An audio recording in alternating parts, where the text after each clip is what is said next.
¿Cuál es la primera pregunta? Bien, la primera es a Luna, que nos dice, yo soy adoptada, nunca pude hacer algo interesante con eso.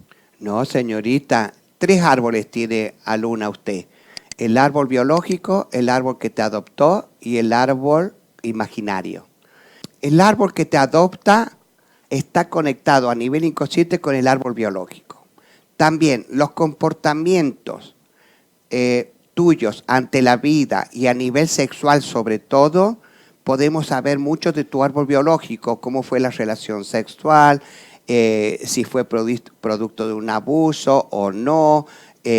Entonces podemos saber mucho y de acuerdo a cómo fue tu relación con la familia adoptada, podemos saber mucho de tu árbol biológico a nivel inconsciente, ¿no? Haciendo asociaciones, imaginándonos y desarrollando la intuición. Y después ese tercer árbol que lo tenemos todo es cuando ya terminamos de sanar, siempre estamos sanando y el árbol siempre se abre hasta el último día de tu vida y eso es lo maravilloso. Pero el árbol se revierte. Nosotros lo hacemos acá abajo porque nosotros llevamos la carga y el peso de nuestros ancestros, porque ellos nos proyectan todas sus frustraciones, sus no resueltos, etcétera, que los podemos descubrir a través de los ciclos biológicos memorizados. Jugué un poquito acá con las fechas, con los nombres y mucho más. Hay mucho más que son programas inconscientes que descubrió Mark Fletcher, Anna Susenberger también un poco y mucho yo de mi experiencia trabajar con muchos árboles. Entonces, llevamos esa carga, llegamos a la carga de los abuelos, bisabuelos y transgeneracionalmente, por ejemplo, los que vinieron con la guerra, hay abusos, por ejemplo, yo tengo árboles que mataron a pueblos originarios, hay una ramita de pueblos originarios en mi árbol, hay vascos franceses, hay piamonteses, italianos, hay moros, árabes, tengo una mezcla gigantesca. Entonces hay que sanar, unir, rescatar, también hay ramas judías, por ejemplo, una de las cosas que yo he descubierto que no están en los dicionarios a través de una gran experiencia, como acá vinieron muchos judíos en la época de la conquista a toda América, los fueron echados, muchos por ejemplo de apellidos Flores, Romero, hay muchos apellidos muy de plantas, de objetos, o sea de Pedraza, hay muchos apellidos que son judíos y que habrán visto ustedes algunos que llegan todos esos apellidos de España para reparar el daño que hicieron cuando echaron los judíos en la época de la conquista.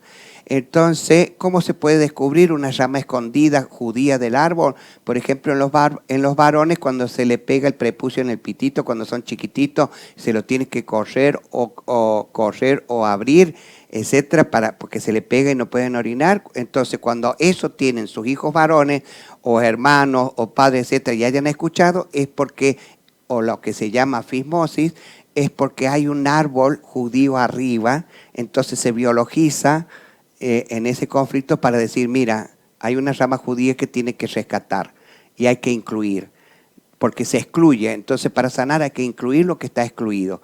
Una abuela que se la niega o bisabuela que tuvo que prostituirse, digamos, para sobrevivir, y de ahí naciste tú y es la excluida del árbol.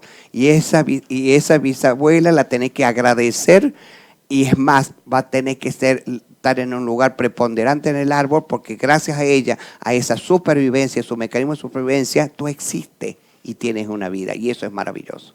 Espero haberte contestado, he tenido muchos.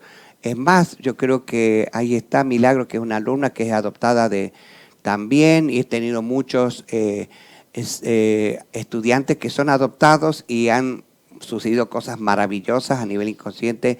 Es un trabajo gigante y maravilloso. O sea, nadie está excluido para el desarrollo de la psicogenealogía o hacer una terapia desde ahí. ¿Hay otra pregunta, Dani? Sí, Laura nos dice... Entiendo la gran importancia de la sexualidad, pero no debería ser comprendida y trascendida como cualquier otro asunto humano.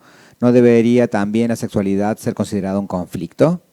Por supuesto que sí, es un gran conflicto, es el gran tabú de esta sociedad y etcétera. Y así como hablamos de una comida o de algo rico o de otra cosa, hablar de sexualidad tiene que ser igual. Es una conversación porque es parte de la naturaleza humana.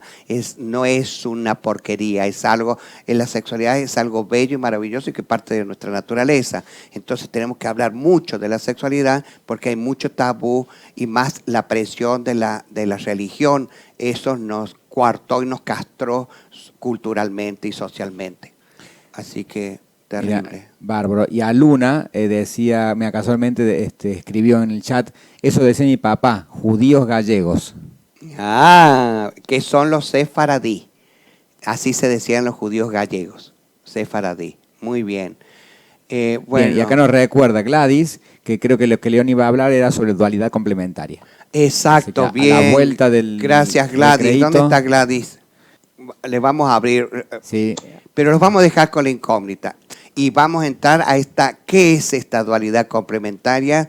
Y yo creo que se van a enamorar. Van a decir, eureka, van a decir. Gladys, y te voy a abrir el micrófono.